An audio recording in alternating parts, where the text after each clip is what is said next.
Ramadan is not just a month, it is an invitation.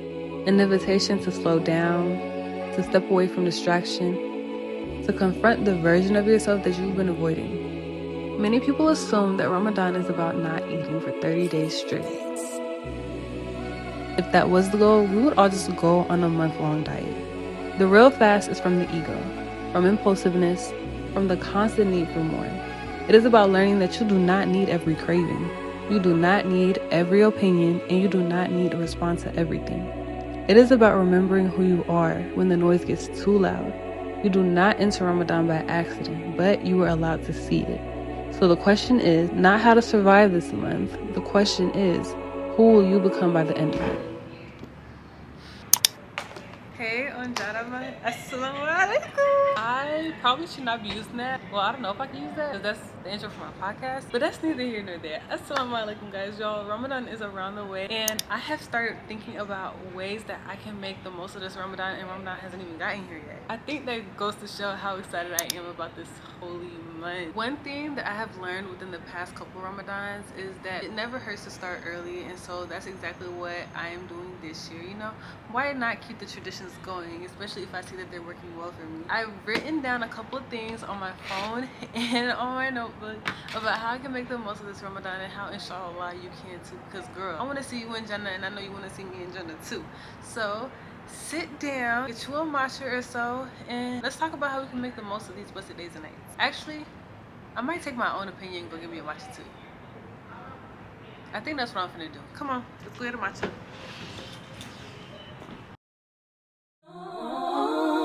Oh, the sweetest dream of love. Okay, I'm not gonna lie, I have a confession to make.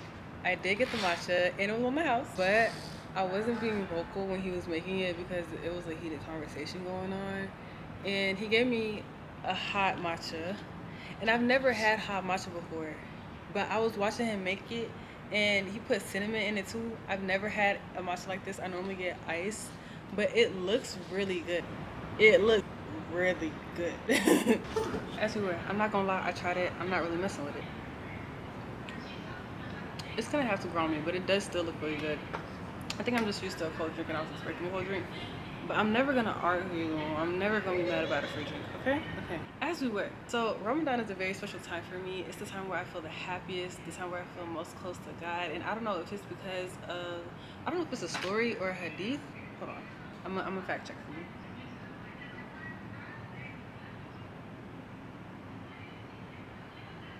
Okay, I fact checked. Based on the Islamic tradition, specifically a well-known hadith, the gates of paradise are opened, hell is closed, and the devils, shaitan, are chained up during Ramadan. This signifies the reduced influence of evil, allowing Muslims to focus on worship, strengthen their faith, and resist temptation. However, temptations and sins can still occur because the human nafs/self, ego, remains, and smaller devils or those who have not been shackled may still influence individuals who are not fasting properly, which goes to show you or kind of explains why people still mess up during Ramadan even though the shaitans are locked away. But that's neither here nor there. That's not what I'm here to talk about. I'm here to talk about how we can make the most of this Ramadan, and more specifically how I can make the most of this Ramadan, because the goal is to always have a Ramadan that's better than the last. Let's get started. First things first, I need you to mentally prepare for this Ramadan. I need you to understand the gravity of the situation that we're about to walk into. Do you hear me? There's so many blessings in this month, and I truly cannot explain it enough, bro. The rewards that are multiplied, and not only that, sins are multiplied as well.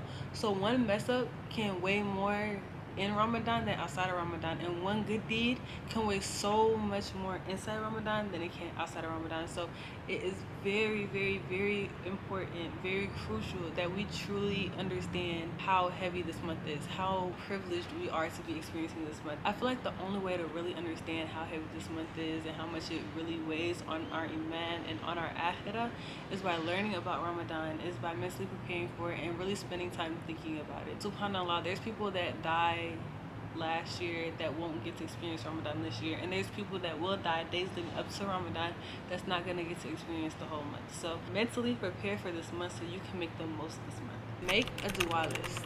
When I tell y'all I will live and die by this, well, I live by the Quran and the words of Allah, and I die by the Quran and the words of Allah. But I'm very big on writing things down, so in the future you can come back to it and see how much you've grown from it and see what you could really improve on it going into the next year. I love writing things down, whether that's journaling, whether that's to-do list, anything like that, because honestly my mind is a constant turning wheel. Like, so many things come and go that it's really hard for me to remember things. So by writing things down, I feel like I'm making the most of Ramadan, because I can literally see what I'm asking for. I can remember what I'm asking for. Like, you ever had a dua that you were making / made in sujood and you're like, dang, that's a really good dua, or you're like thinking like, I really want to ask Allah subhanahu wa ta'ala for this, but you don't write it down, or you don't text it, or you don't think about it that much, so it kind of slips your brain. That's literally like a missed opportunity, and we don't have time for missed opportunities this Ramadan. We're trying to make the most of every second. We only have so much time. Mind you, we don't even know if this Ramadan is going to be our last, so we really only have so much time. So why not make the most of it by writing down your du'as so that you know what you're asking for, and so that you can continuously make these du'as while you're walking, while you're working, while you're in sujood, while you're praying, while you're talking to your friends, keeping these du'as in mind. Yeah, this one is a reminder for myself first, and then my sisters immediately after. Not even my sisters and my brothers immediately after. Girl, come close, come close, come close. You need to stop saying that you're not ready for something. You need to stop saying you're not ready for something. You're saying, oh, I want to do this, I want to do that, or not even. Let's switch it up. You're saying, I don't know if I can do this, I don't think I'm ready for that. But what if you're all ready for that? What if this Ramadan, Allah subhanahu wa ta'ala says, yes, this is the change I want to inflict on her so that she can become better. But you're stopping yourself from being able to grasp the opportunity to live that change because you're saying, oh, I'm not ready. Oh, I don't think I can yet. Leave room for yourself to change. Be open to the idea of changing for the better. I know for me, the biggest / easiest example to use in this situation is the hijab. When I tell y'all, when I was younger, I used to say all the time, oh, I'm gonna wait until I'm in college to wear the hijab. I'm gonna wait until I get married to wear the hijab. I'm gonna wait until I have my first kid to wear the hijab because I want to be a good role model for my sons and daughters. That's just not how change works. Do we forget that we're on Allah subhanahu wa ta'ala's time? He literally knows when we're gonna become our best selves, when we're gonna take the next step, but we're stopping ourselves because we're literally speaking into existence that we're not ready yet. That's crazy. I honestly feel like we should be open to the idea of changing for the better, because Allah subhanahu wa ta'ala knows best at the end of the day, and we're really on his timeline. Like, this is his life and we're just living it. This is his dunya. I feel like this kind of goes hand in hand with the first one, but leave room for your du'as to not be answered as quick as you want them to be. During Ramadan, we're all kind of in this headspace of, okay, as soon as I pray for it, as soon as I make dua for it, it's gonna happen the next day. And I mean, it's kind of hard not to think like that when there's so many people posting about how their Ramadan du'as got answered, how they prayed for this husband, and they said they wanted him to be of all these things, and Allah subhanahu wa ta'ala gave that to them in human form. Like, it's really hard to not play the comparison game when that's what you're comparing yourself to, that's what you're seeing, that's what you're consuming. But I'm here to tell you, sister, that is not how life works. Everyone is not going to have their du'as answered within the time frame of the beginning of Ramadan and end of Ramadan, and even probably within the first 6 months of Ramadan. I actually recorded a video a while ago. I don't know if I ever posted it or not, but one dua that I used to constantly make for about 10-ish years was that I would be able to learn French. And it's so crazy because hindsight is 2020. You see things a lot clearer in the future, and when I sit back and look on it, it's so crazy because I was 12 years old making the dua that I just want to learn French, I just want to learn French, I just want to learn French, not knowing the timeline that God had for me, and not knowing if I ever would really be able to learn French. But Allahu Alam, like, look at me now. Look at me now being able to be conversational and shit. That didn't happen overnight. That didn't happen in one day. Like they said, Rome wasn't built in a day, okay? And some of your du'as might not be answered within one Ramadan. So please be merciful to yourself. Please show yourself grace and let him perfect it, and let yourself be okay with the fact that it may not get answered. But just have the tawakkul that it will get answered. Like Allah subhanahu wa ta'ala said. I don't even think he said that. I think it was hadith. I'm gonna fact check myself. But If your du'as aren't answered in this dunya, there's going to be an even better answer for you in the akhirah. There is not one dua that does not go unanswered. So please give yourself grace and allow Allah subhanahu wa ta'ala to do his magic. We're back, sister. I'm not going to lie. The lighting was looking real bad, and I'm not sure it's even better right here, but we're going to do with it what we do with it, because that was not flattering. I want a full frame camera lens so bad. Like, I feel like once I have that, we'll be unstoppable. But we're going to make do what we do, because yeah, I can't keep asking for things like a new camera, all this equipment and stuff if I don't even do the necessary steps, the basics of recording a video. But that's neither here nor there. One of the best ways to get better at something, especially if it's something that you've been doing repetitively, is by looking back at things that you used to do and figuring out how you can make that better. And Ramadan is one of the most perfect examples, especially if you have the opportunity, the privilege, the blessing of getting to experience another one, and you already have one or however many under your belt. Like, girl, look at those past Ramadans. What did I do wrong? What did I say I want to do that I didn't get the chance to do? Why didn't I get the chance to do it? Look at all the things that could have went wrong or did go wrong but could have went right, or the things that did go right but could have went wrong, and figure out how you can implement that into your current Ramadan. While we're on the topic of implementing things, let's talk about this Ramadan schedule. Sister, I'm going to hold your hand when I say this. I'm going to hold your hand. I'm going to give you the firmest handhold one can give when I say this. You need to stop acting like Ramadan is a whole different month and you don't already have things going on. Girl, you have a whole schedule already. You're a full-time student, you're a content creator, your sister, your mother, you're all these things, but you think you can conquer world hunger in a day. You can finish the Quran 3, 4, 5 times in 1 week. When you have a whole schedule, you want to be a doctor, a lawyer, or content creator, you want to do all these things. You have such minimal time. I'm not gonna say you don't have no time. Allahu Alam, only God knows. But one thing that we do, and I'm saying we because I do this too sometimes, we make a schedule for Ramadan, not incorporating the fact that we need to sleep, we need to eat, we need to do all these other things. Like, of course, we want to make the most of it, because Ramadan is not an everyday thing. We don't have Ramadan every day, even though I feel like we really could have Ramadan every day, but that's neither here nor there.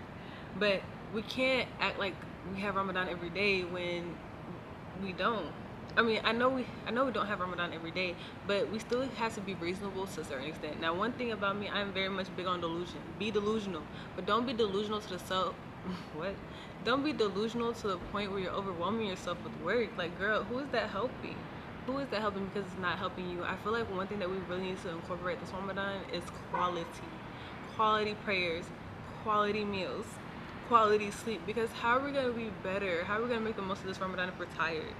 If we're hangry? Not only are we hangry, we're hangry and we're irritated. Like, that's not helping no one. That's definitely not helping us, especially during this month. It's supposed to bring us so much peace. Like, girl, no, I need you to take care of yourself this Ramadan. I need you to tell your family, Nana, Baba, look, I know y'all need me in the kitchen, but I can't help you if I can't help myself. I'm not gonna lie, that might be a mouthful. Maybe don't tell your mom or dad that. Maybe don't, because I don't want them coming after me. That's what we're not gonna do. Be realistic with yourself to a certain extent, and obviously, you know, take from the things that you already do and kind of pull from the things that you want to do, and try and find a cohesive list that you could really benefit from. But don't bring yourself dry trying to complete 1,000,001 goals and try to live up to the standards of society and the standards of social media, because at the end of the day, some of these people are performing, and I don't want you to think their performance is 100% real, to the point where you're trying to stress yourself out, overwhelm yourself, and end up not getting anything done, getting burnt out by the second week. I don't know if you can tell, but I'm very passionate about that topic, because we are not superwomen. As much as we want to be, we are not superwomen. I need some ice with this. You know what I might do? I might go put this in the fridge. I know exactly what I'm gonna do. I'm gonna go put this in the fridge. Actually, pause. When I go back, I'm gonna put some creamer in this, put it in my freezer, and then shake it up. I'm gonna put it in the freezer for like an hour or two, shake it up. It's gonna be real good. It's gonna be real good, especially, that scared me. Especially the Chobani creamer, white chocolate, and it's low calorie. Now, I'm not gonna lie, this is one of my favorite tips, because I know people are gonna hear it and be like, okay, I know exactly what you mean, but you don't know what I mean. You don't know what I mean. Okay, modesty. Improve in your modesty this Ramadan. And before you say anything, I'm not talking about your clothes. I'm not talking about your thobes. I'm not talking about your abayas. I'm not talking about your hijab. Just be modest in that aspect. But I'm talking about the things that you don't normally think about. I'm talking about the way that you act, the way that you talk. who you're talking to, the way that you're talking to them. Like, become more modest in that way. Have some hayat in how you speak. Have some hayat in where you are, the locations that you're in. Like, girl, it's Ramadan. I'm gonna hold up, I wanna go to a club. All your family's at home and you wanna be outside. Isha just called and you in the streets, you're not in the masjid. Come on, girl, have some modesty in that way. Come on, God. Come on, bro, have some modesty in that way. Like, make this the Ramadan that at least one thing changes about you. Even in terms of clothes. Like, if you're going from short sleeves to medium sleeves, short sleeves to long sleeves, tights to sweatpants, like, find a way to become more modest in a way that you don't even realize it's modesty. Because one thing about it, and two things for sure, if you come walking to Allah subhanahu wa ta'ala, he's gonna come running to you. And even if that's in a short way of not covering your hair to wearing a turban, like, I am so big on taking baby steps, because baby steps one day turn into full grown steps. Literally. Especially if you're the type of person that knows that, like, one day you want to become more modest, like, whether that's in terms of hijab, in terms of niqab, in terms of the way that you speak. You don't want to say curse words no more. You don't want to be in these spaces anymore. If you know you want to grow and become more modest in that way, I really feel like this is the perfect time to start laying that foundation. And I'm really talking about myself, because even though I wear the hijab, I still feel like there's ways that I can become more modest, and I'm working on that. Inshallah, this is the Ramadan where I can make that happen. While we're on the topic of modesty, one thing that I also feel like will really help with growing in your modesty is distancing yourself from things that don't really resonate with you anymore, / things that you don't really want to be associated with. So whether that's music, whether that's going out, whether that's hanging out with guys, no matter what it is. I'm not even gonna say guys, hanging out with the opposite gender, because I don't know who's watching this. Start now. Currently, what day is it? It is Tuesday, February 10th, and I believe Ramadan is supposed to start on the 19th, so it's almost 10 days out. Girl,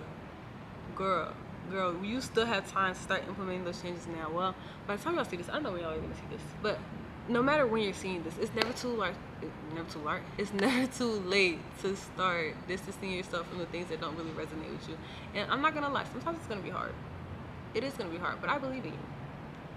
One thing that I really love about Islam is how big it is on keeping ties of kinship, strengthening your family ties, your friendship ties, your community ties, all of that. One thing that Islam is going to do is make sure that you keep everyone close. And I love that, because honestly, who are we with?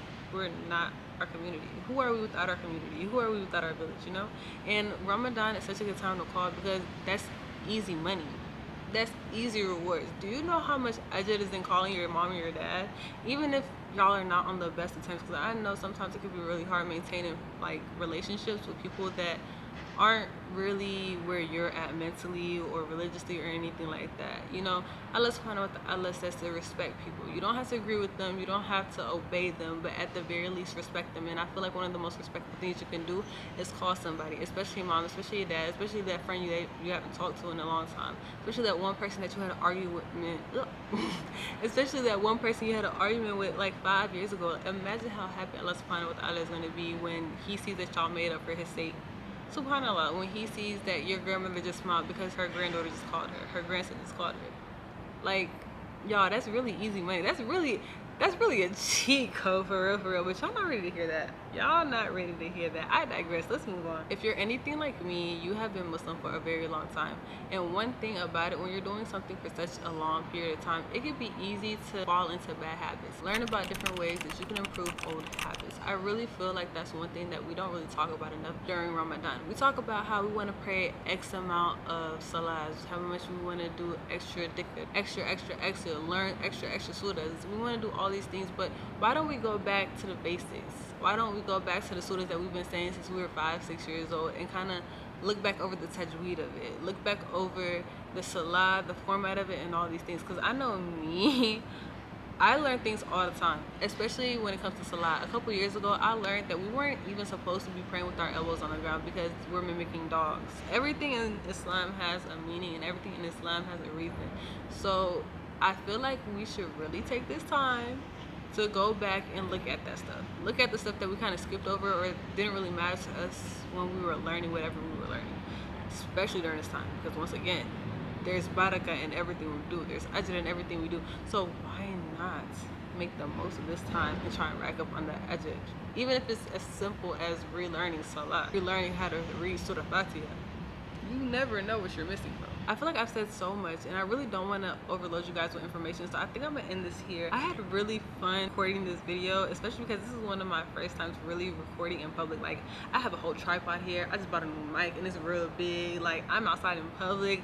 I just asked that man if it's okay if I record him. Like, y'all, I am really stepping outside of my comfort zone here, and inshallah, I hope it pays off. I'm so excited about Ramadan, bro. I'm so excited about the way that I'm about to feel. The Tarawih prayers, the Tarawih meetings, the post-Tarawih talks and rants, and just all the conversations that I'm about to have with my friends on how we want to make the most of this Ramadan, on how we want to become better Muslims for the sake of Allah, and just presenting each other with the opportunities just to do good. Like, for instance, me and my sister Salmana, alhamdulillah, we're the co-hosts of Full of Love, and one thing that we're doing this Ramadan is creating opportunities for people to give back in the name of Allah. And you might be thinking, Hajja, tell me more, this sound good, Well, girl, I got you. One thing about us is that we're gonna recognize that we're privileged, especially to be raised here in America. And a lot of people don't think about that often, and I'm included. Sometimes it's easy to go about day-to-day life and not recognize the privileges and the blessings that Allah subhanahu wa ta'ala has blessed us with. But this Ramadan, we recognize that. Well, we recognize that to the best of our ability, but we especially recognize that this Ramadan, and with this being our first year hosting our podcast / having this business together, we wanted to start it off on a good note. So we've created the Ramadan Sadaqah initiative with Full of Love. With this fundraiser, you're helping students pay for their tuition, you're helping these students pay for their tuition, to get school supplies, to finish building their mosque that they're studying at, and to help their instructors so that they can keep teaching them. So that these students that are learning the Quran for the sake of Allah can learn it in peace. And honestly, what better time to give than during Ramadan, where the rewards are multiplied, where you can have this ongoing deed that's gonna save you, that's gonna help you, and that's gonna protect you while you're in your grave, inshallah. We're trying to raise $10,000, and I know that sounds like a lot of money, but honestly, I don't think it's enough. I really don't think it's enough, and in the name of Allah subhanahu wa ta'ala, I really feel like we're gonna surpass that. But we can only surpass that if Allah grants us the mercy and He wills us to, but also if you find it in your heart to give, even if it's just $1, even if it's just $2, because really $5 is like a cup of matcha. $5 a cup of matcha. If you can give up your matcha for this, then I really feel like we can get there. I really feel like we can get there. But I think that's all. Guys, somebody came out here and I got shy, but I'm gonna just end the video here, inshallah. I hope you enjoyed, and I also hope that you find it in your heart to give to our Ramadan Sadaqah initiative, because we could really use your help. And I really want you to benefit from it just as much as we're benefit from having you guys participate in it. So yeah. Okay, I think that's all. My face all up in the camera. Assalamu alaikum. Like I have said in my past couple of videos, inshallah this video sees the light of day. Okay, bye.